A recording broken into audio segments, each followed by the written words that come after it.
تقل لهما أف ولا تنهرهما وقل لهما قولا كريما صدق الله مولانا العظيم قال رسول الله صلى الله تعالى عليه وعلى آله وسلم هما جنتك ونارك أو كما قال النبي عليه الصلاة والسلام وصدق رسوله النبي الحبيب الكريم فقد قال الله تعالى في شان حبيبه إن الله وملائكته يصلون على النبي يا أيها الذين آمنوا صلوا عليه وسلموا تسليما اللهم صل على سيدنا مولانا محمد وعلى آله سيدنا مولانا محمد اللهم صل وسلم وبارك عليه সম্মানিত মুসল্লিয়ানে কেরাম, আজ পবিত্র জমাদুস সানি মাসের আজকে দ্বিতীয় জমা। আমরা সর্বপ্রথম আল্লাহ তাআলার দরবারে লক্ষ কোটি শুকরিয়া আদায় করি যে আল্লাহ তাআলা আমাদেরকে দুনিয়াবি সমস্ত ঝামেলা থেকে ফারেক করে, ব্যস্ততা থেকে আমাদেরকে পৃথক করে আল্লাহর ঘরে আসার এবং বসার তৌফিক দিয়েছেন। সেজন্য সকলে আল্লাহ তাআলার দরবারে শুকরিয়া আদায় করে বলি আলহামদুলিল্লাহ। আরো শুকরিয়া আদায় করে যে আল্লাহ পাক আমাদের সকলকে আখির নবীর উম্মত হিসেবে কবুল করেছেন, যে নবীর কারণে আমরা ইসলাম পেয়েছি, কোরআন পেয়েছি সত্য ধর্ম হিসাবে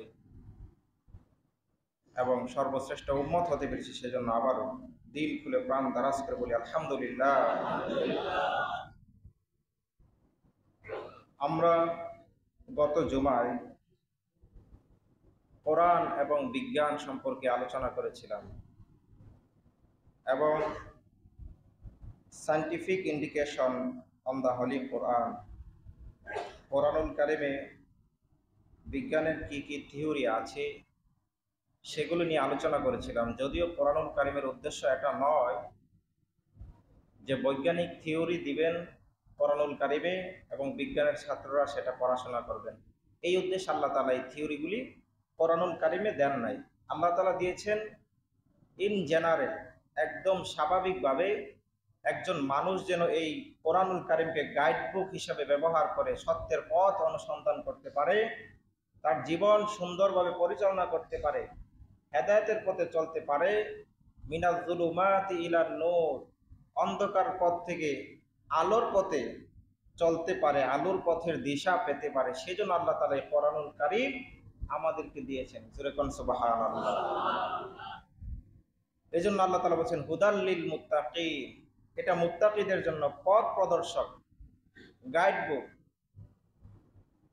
তো এই জন্য এই কোরআনুল কারীমের মধ্যে মানুষের হেদায়েতের কথা বলতে গিয়ে আকস্মিকভাবে বিজ্ঞানের কিছু কথা চলে এসেছে। বিজ্ঞানীরা বিস্ময় প্রকাশ করে বলছে এত আশ্চর্যের বিষয়, ১৫০০ বছর আগে কোরআনুল কারীমের মধ্যে আধুনিক বিজ্ঞান সম্পর্কে থিওরি দেওয়া হয়েছে। সূরা বলুন সুবহানাল্লাহ। তো আজকে তার ধারাবাহিকতায় বিজ্ঞান নিয়ে আলোচনা করার নিয়ত করেছিলাম, তবে এটা আগামী জুমায় ইনশাআল্লাহ আলোচনা করব। আজকে একটি বিশেষ বিষয় নিয়ে আপনাদের সামনে কথা বলতে চাই, কারণ এখন আমাদের মধ্যে মা বাবার অবাধ্যতা খুব বেশি পরিমাণে বেড়ে গিয়েছে, যেটা আপনারা ইদানিং সোশ্যাল মিডিয়াতে এবং ইলেকট্রনিক মিডিয়ার মধ্যেও দেখতে পাচ্ছেন, যে মা বাবার প্রতি মানুষের সদাচরণ সেটা এখন রেয়ার হয়ে গেছে, একদম নেই বললেই চলে। আর কিয়ামতের একটি আলামত হচ্ছে সন্তান মা বাবার অবাধ্য হয়ে যাবে। সন্তান কি হবে? মা বাবার অবাধ্য হয়ে যাবে। মা এবং সন্তান এই দুয়ের মধ্যে এমন একটা সম্পর্ক আল্লাহ তাআলা সৃষ্টি করেছেন, এটা আসমানি সম্পর্ক।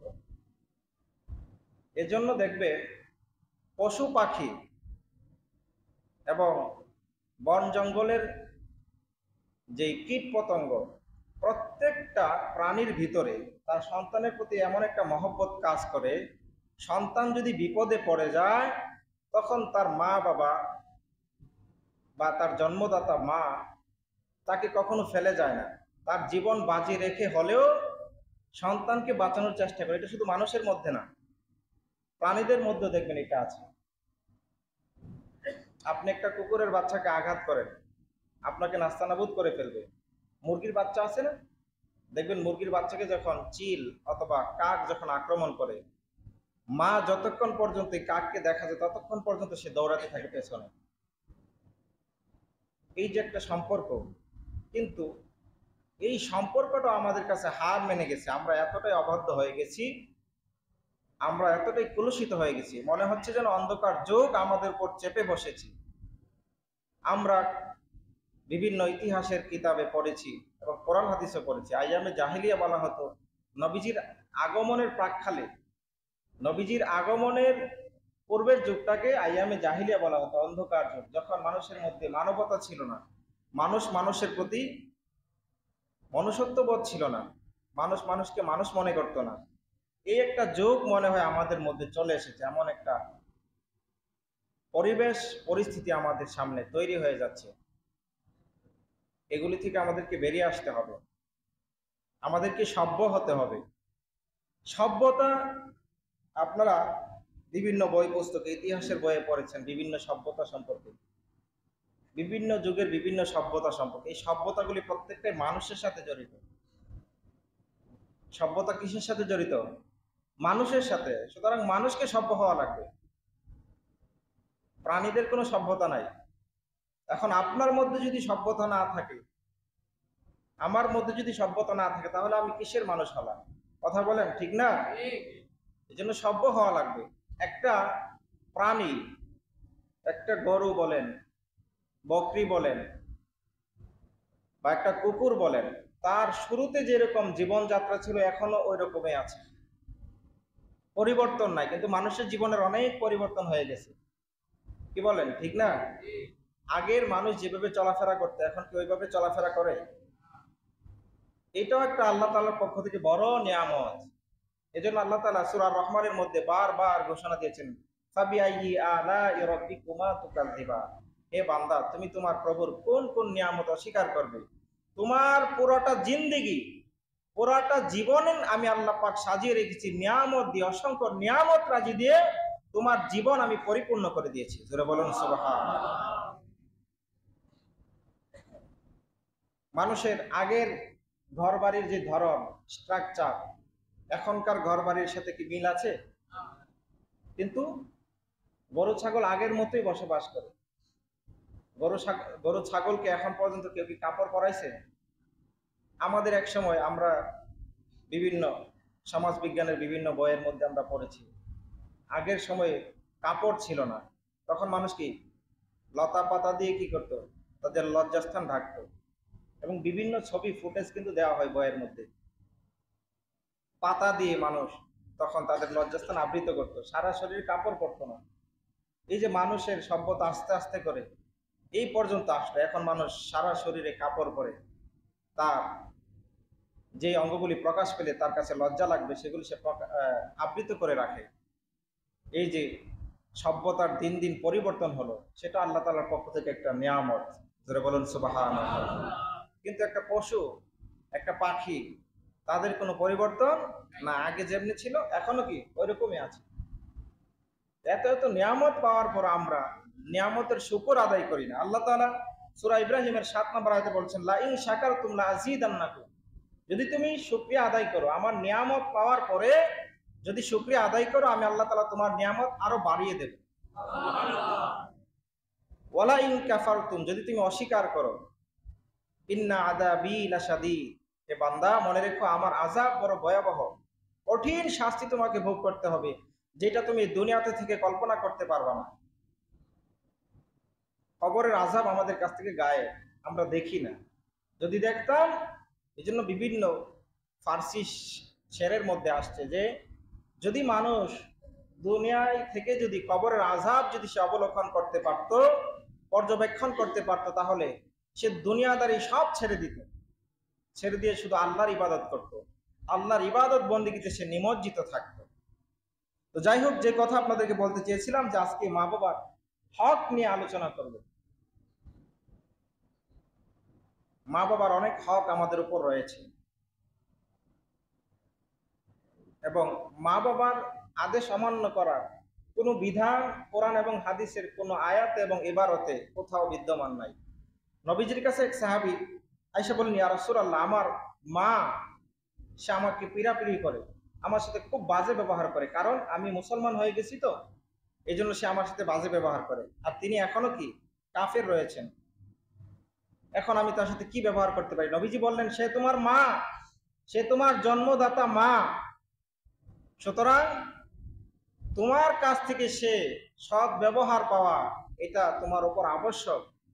তার যে সৎ ব্যবহার পাওয়া এটা তার হক, তোমাকে সেটা দিতেই হবে, তার সাথে ভালো আচরণ তোমাকে করতেই হবে, এছাড়া কোনো পথ খোলা নেই। তুমি মুসলমান হলে কি হবে? সুতরাং মা বাবার হক প্রত্যেক সন্তানকে পালন করতে হবে এবং মা বাবার আদেশ মান্য করতে হবে, সেটা আপনার জন্য কঠিন হলেও মানতে হবে।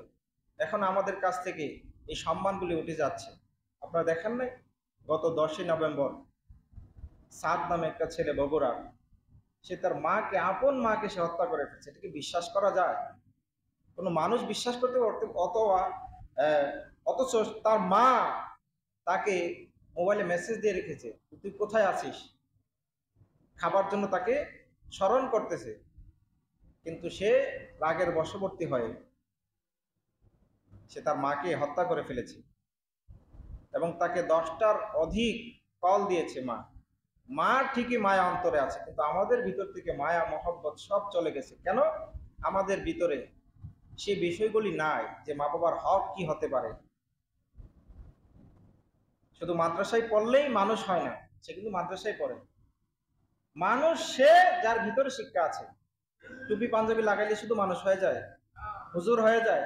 বহু হুজুর বিভিন্ন বড় বড় পাপের সাথে জড়িত আছে না? কি বল না, আমাদের মতোই তো। শুধু টুপি পাঞ্জাবি আর ড্রেস আপেই শুধু মানুষ হয় না, মানুষ হচ্ছে এখানে, এই অন্তরে মানুষ বসবাস করে। সুতরাং এই শিক্ষাটা মা বাবাকে আগে দিতে হবে সন্তানদেরকে, সন্তানদেরকে শাসন করতে হবে। সেটা আল্লাহ নবী হাদিস শরীফে বলেছেন, সন্তানদেরকে শাসন করো।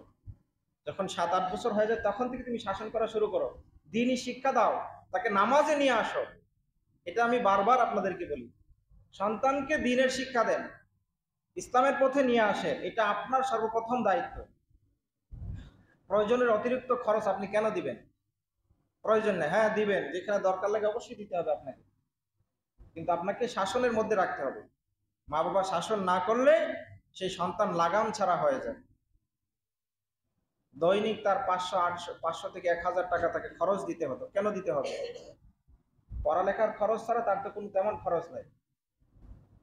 এত বেশি বারবার দেওয়াতে সে লাই পেয়ে গেছে, এই জন্য একবার না পাওয়াতে সে কি হয়েছে, মনক্ষুণ্ণ হয়ে তার বিবেক হারিয়ে ফেলেছে।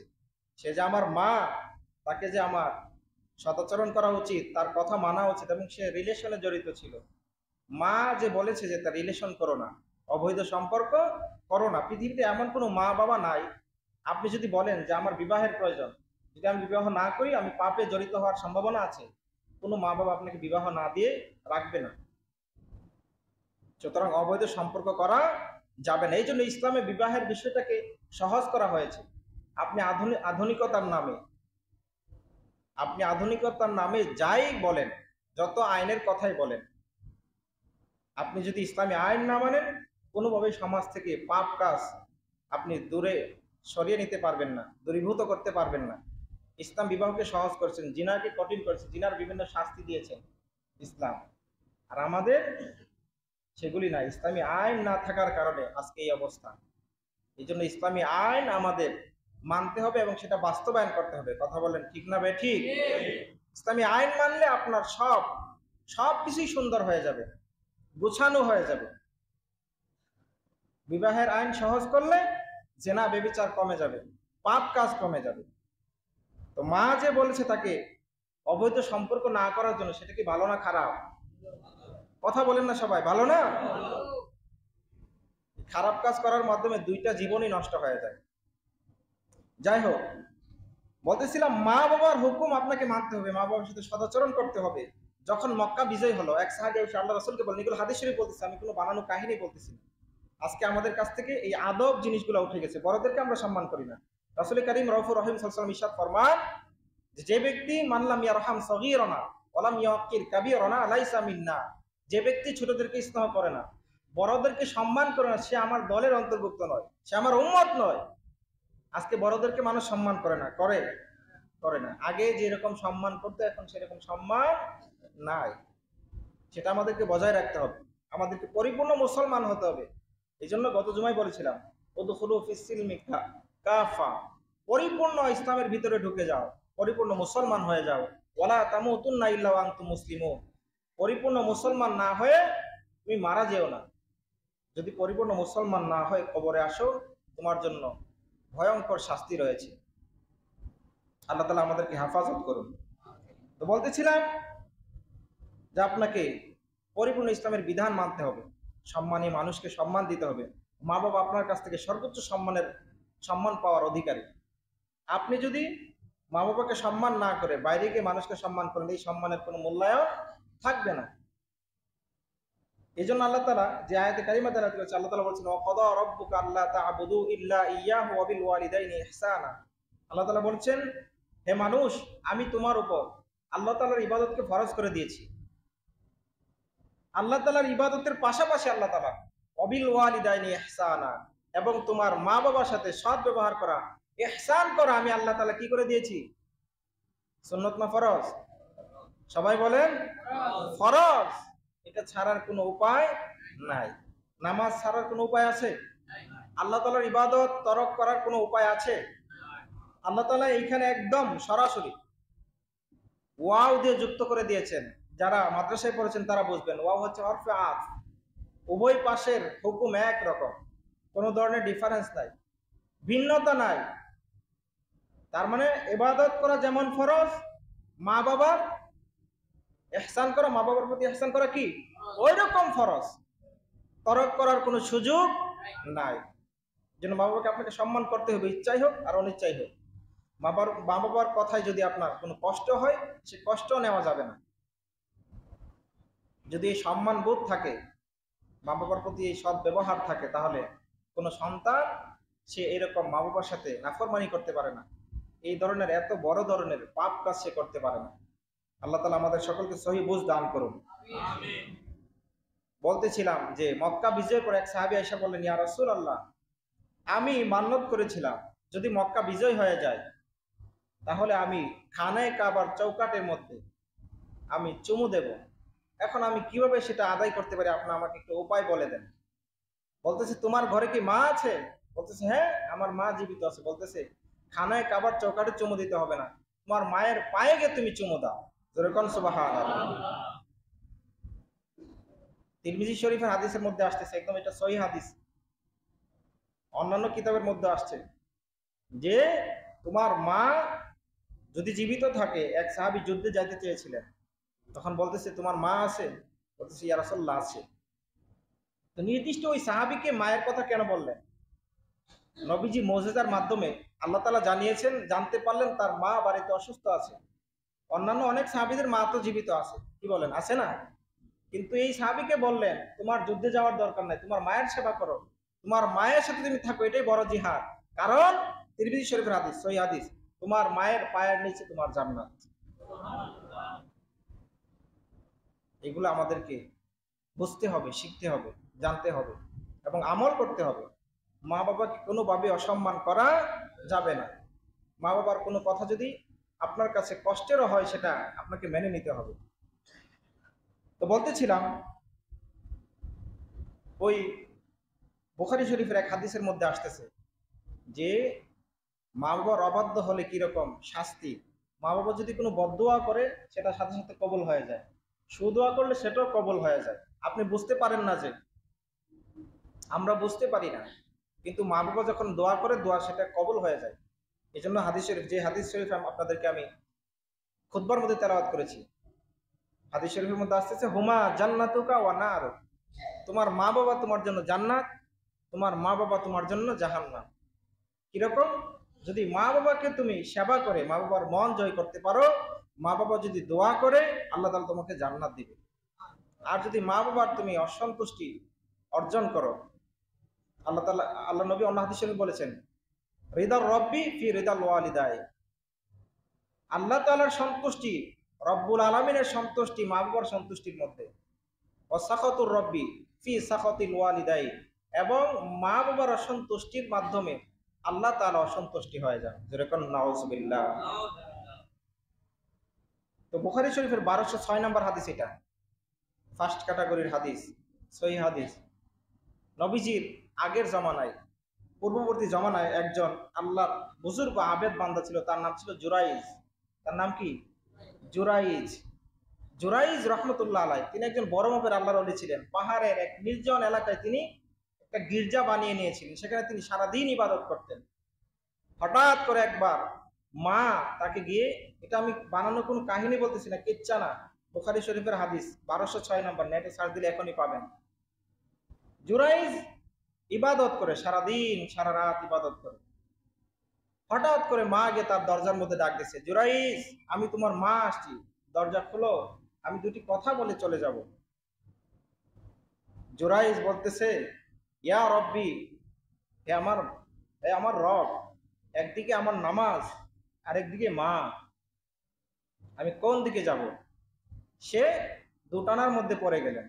পরে ভাবতেছেন যে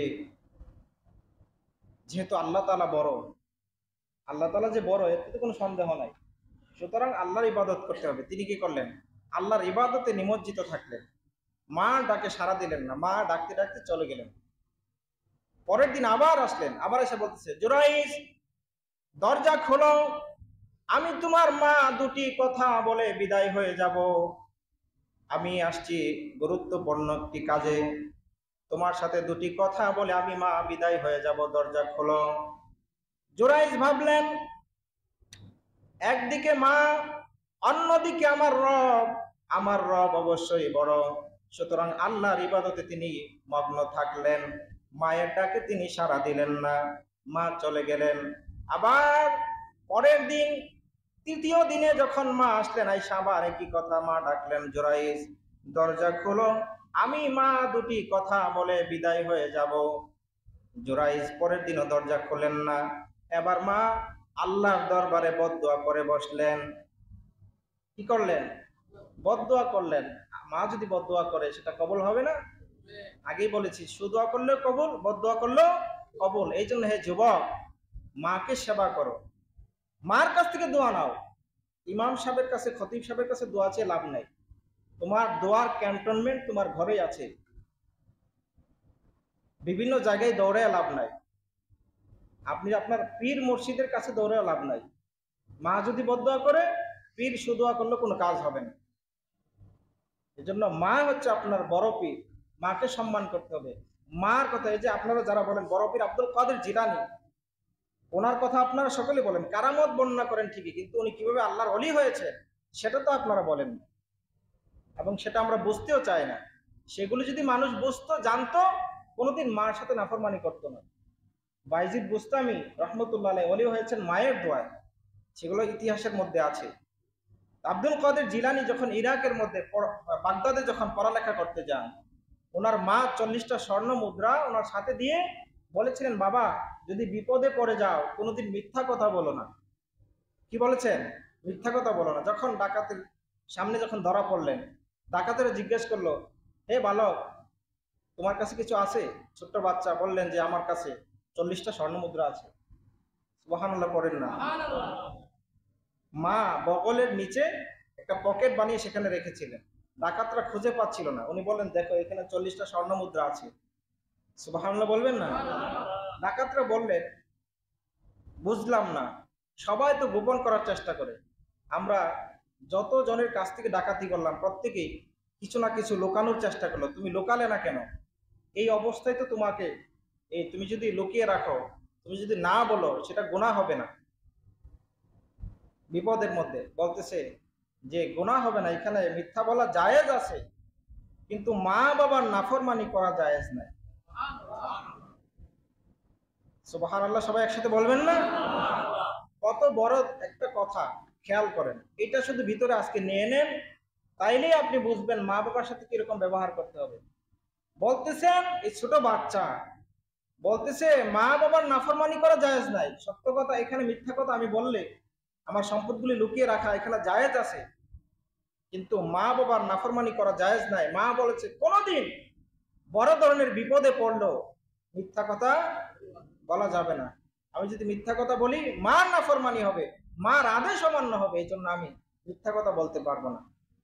ডাকাতের সবাই ওনার কাছে তওবা করে সংশোধন হয়ে গেলেন, পরিপূর্ণ মুসলমান হয়ে গেলেন। এই জন্য আমাদেরকে কি করতে হবে? মা বাবার আদেশ মানতে হবে, মা বাবার কথা মেনে চলতে হবে। মা বাবা কোনোদিন আপনার খারাপ চায় না, ভালো চায়। দেখেন না, বিভিন্ন যখন এই সিজার করা হয় বা বাচ্চা নর্মালি যদি ডেলিভারি হয়, তখন অনেক সময় এরকম হয় যে বাচ্চাকে বাঁচানো গেলে মাকে বাঁচানো যাবে না, মাকে বাঁচানো গেলে বাচ্চাকে বাঁচানো যাবে না, এরকম ডাক্তাররা বলে। তখন মার কাছ থেকে যখন জিজ্ঞেস করে, মা কি বলে? যে আমি বাঁচবো। কি বলেন? যে আমাকে বাঁচাও? বলে আমার সন্তানকে বাঁচাও। সুতরাং জীবনের চেয়ে বেশি মহব্বত মা আপনাকে করেন, আপনি কিভাবে মার নাফরমানি করেন? কোনোদিন মার নাফরমানি করা যাবে না। তৃতীয় দিন যখন জুরাইস জবাব দিল না, মা বদদুয়া করলেন। মা ডাক দিয়ে বললেন,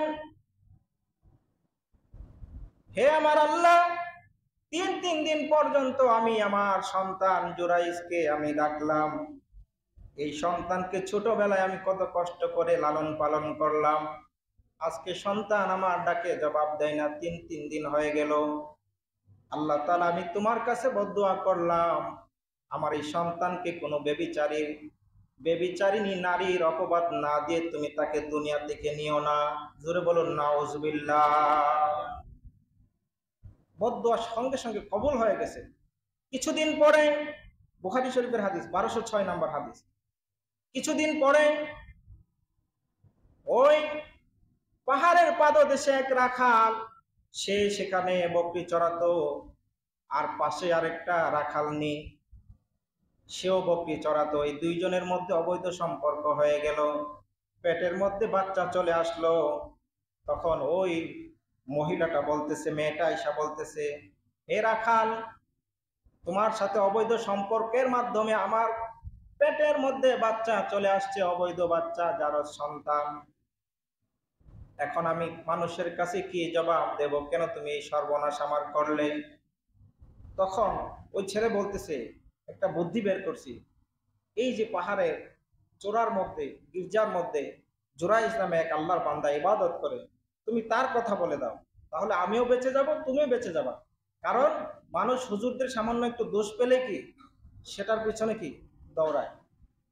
হাজার মানুষ দোষ করতেছে, দেখবেন ওইদিকে কোনো খবর নাই। হুজুর একটা দোষ করছে, সব মিডিয়া ওইদিকে।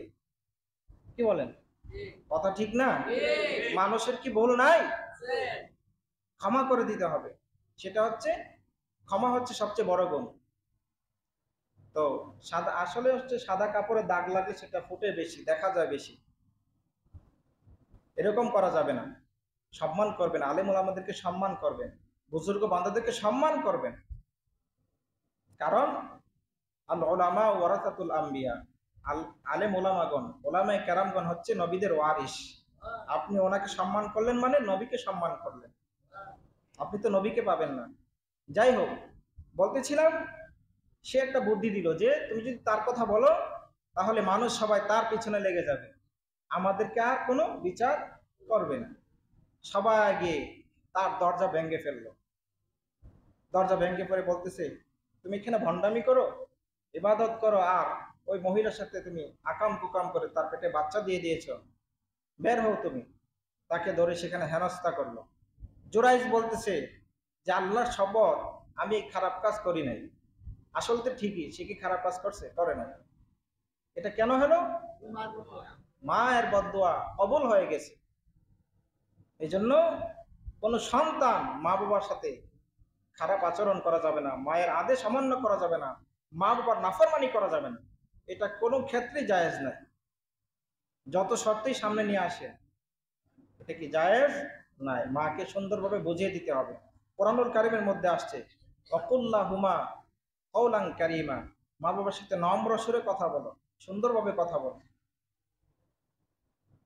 কোনো ভুল ত্রুটি হয়ে গেল মাফ চেয়ে নেবে। মায়ের কাছে মাফ চাইলে সে ছোট হয় না, বড় হয়। পানি নিচের দিকে গড়িয়ে পড়ে। কোন দিকে? নাকি উপর দিকে? নিচের দিকে। এই জন্য মানুষ যত নম্র হবে, রহমত তার প্রতি তত বেশি নাজিল হবে। যত বেশি ছোট হবেন আল্লাহর দরবারে তত বেশি বড় হয়ে যাবে। আর অহংকার করলে আল্লাহ তাআলা বলেন, যে ব্যক্তি অহংকার করে তার কোনো স্থান আমার কাছে নাই। এই জন্য মায়ের সাথে যদি হবে, মানুষ মাত্রই ভুল, যদি ভুল ত্রুটি হয়েও যায় ক্ষমা চেয়ে নেবেন। এটা ইসলামের শিক্ষা। এই নৈতিক শিক্ষাটা আপনাদের ভিতরে নিতে হবে। বলছিলাম যে শুধু একাডেমিক শিক্ষায় শিক্ষিত হলেই শিক্ষিত হয় না মানুষ। ভিতরে যদি শিক্ষা অর্জন না হয়, আর ভিতরে শিক্ষাটা হয় পারিবারিকভাবে, যখন সন্তানকে আপনি তারবিয়ত শিক্ষা দিবেন, তালিম তরবিয়ত যখন ছোটবেলা থেকে শিক্ষা দিবেন, সেই সন্তান ভালো হবে, খারাপ হবে না। মা বাবার নাফরমানি করতে পারবে না, খারাপ কাজ করতে পারবে না। কারণ ছোটবেলার শিক্ষাটা সবসময় সাথে থাকে। ওই যে আব্দুল কাদের জিলানী এই কথা তিনি আমল করে নিয়েছেন, যে কোনো দিন মিথ্যা কথা বলবো না। আপনি যদি মিথ্যা কথা বলার শপথ করেন যে আমি মিথ্যা কথা বলবো না, সত্য কথা বলবো, সদা সত্য কথা বলবো, আপনি কয়েকদিনের ভিতরে আল্লাহর নৈকট্যপ্রাপ্ত বান্দা হয়ে যাবেন। আল্লাহ পাকের একদম নিকটবর্তী বান্দা হয়ে যাবেন, বুজুর্গ বান্দা হয়ে যাবেন। আল্লাহ পাক আমাদের সকলকে তৌফিক দান করুন। বলতেছিলাম, জুরাইজ তখন বিপদে পড়লো। বিপদে পড়ে তার মায়ের কথা মনে হয়ে গেছে। ওলামায়ে কেরাম, নবীজি হাদিস শরীফে বলতেছেন যে জুরাইজ একজন বুজুর্গ বান্দা ছিল, কিন্তু ফকিহ ছিল না। যদি ফকিহ হয়তো, আলেম হয়তো, তাহলে এখান থেকে একটা জিনিস শিক্ষা আছে যে আল্লাহর ওলি হতে গেলে, বুজুর্গ বান্দা হতে গেলে আলেম হওয়া শর্ত না। এরকম অনেক এখানে মানুষ আছে আমার চেয়ে অনেক বুজুর্গ আছে না? আলেম হলেই যে বুজুর্গ হবে এরকম না। আল্লাহর নৈকট্যপ্রাপ্ত বান্দা হতে আলেম হওয়া লাগে না। আল্লাহর ইবাদত করতে হবে বেশি বেশি করে, ভালো ভালো কাজ করতে হবে। নবীজি বলছেন, সে যদি ফকিহ হতো তাহলে সে জানতো যে নফল বন্দিগি থেকে তার মায়ের ডাক দেওয়া কি ফরজ। সে তো নফল ইবাদত করতেছে, আপনি 5 ওয়াক্ত নামাজ হচ্ছে আপনার উপর ফরজ। এই জন্য ফুকায়ে কেরাম ফতোয়া দিয়েছেন, যদি আপনি নফল নামাজে থাকেন, মা বাবা যদি কোনো গুরুত্বপূর্ণ কাজে ডাকে, আপনি ভেঙে যেতে পারবেন। সুবহানাল্লাহ বলবেন না? এই জন্য আল্লাহ তাআলা বনি ইসরাইলের যে আয়াতে কারিমা তেলাওয়াত করছি, বনি ইসরাইলের 23 নম্বর আয়াত এটা। এখানে আল্লাহ তাআলা বলেছেন, নামাজ যেমন ফরজ, আল্লাহর ইবাদত যেমন ফরজ, মা বাবার খেদমত করা, ইহসান করা, মা বাবার প্রতি সৎ ব্যবহার করা, সেটাও কি ফরজ। বলতেছে জুরাইজ যদি ফকিহ হতো তাহলে সে জানতো, মায়াটাকে সে সাড়া দিত। এখান থেকে আমাদের জন্য শিক্ষণীয় বিষয় রয়েছে যে মা বাবার অবাধ্য হওয়া যাবে না। জুরাইজ পরবর্তীতে হাদিস শরীফের শেষ অংশে আছে যে জুরাইজ তখন বলল যে ওই বাচ্চা প্রসব হওয়া পর্যন্ত আমাকে টাইম দাও। তখন তাকে সময় দেওয়া হলো। বাচ্চা প্রসব হওয়ার পরে, বাচ্চার নাম ছিল বাবুস। বাবুসকে বলতেছে, মান আবু কাইয়া বাবুস, হে বাবুস তোমার পিতাকে। তখন সেই ছোট বাচ্চাই আল্লাহর হুকুমে সাক্ষ্য দিল যে আমার পিতা হচ্ছে ওই রাখাল। হয় না? জোরে কর। এই জন্য আমরা কোনোভাবেই দেখেন, এত বড় বুজুর্গ বান্দা হওয়ার পরেও আল্লাহ তাআলা মা বাবার বদদোয়া কবুল করে ফেলেছে। এইটার মাধ্যমে নবীজি বলেন যে মা বাবার প্রতি কিরকম আচরণ করতে হবে সেটা শিক্ষা দেওয়া এক উদ্দেশ্য। 2 নম্বর উদ্দেশ্য, সে একজন বুজুর্গ বান্দা ছিল, এই জন্য দুনিয়াতে তাকে শাস্তি দেওয়া হয়েছে যেন আখেরাতে শাস্তির সম্মুখীন না হয়, কারণ সে আল্লাহর বুজুর্গ বান্দা ছিল, আল্লাহর নৈকট্যপ্রাপ্ত বান্দা ছিল। আল্লাহ তাআলা আমাদের সকলকে মা বাবার সাথে সৎ ব্যবহার করার তৌফিক দান করুন, মা বাবার আদেশকে মেনে চলার তৌফিক দান করুন, মা বাবা যা নিষেধ করেন সেখান থেকে আমাদেরকে ফিরে আসার তৌফিক দান করুন। ওমা আলাইনা ইল্লাল বালাগ। যারা সুন্নত করেন নাই 4 রাকাত ক্বাবলুল জুমা পড়ে নেন।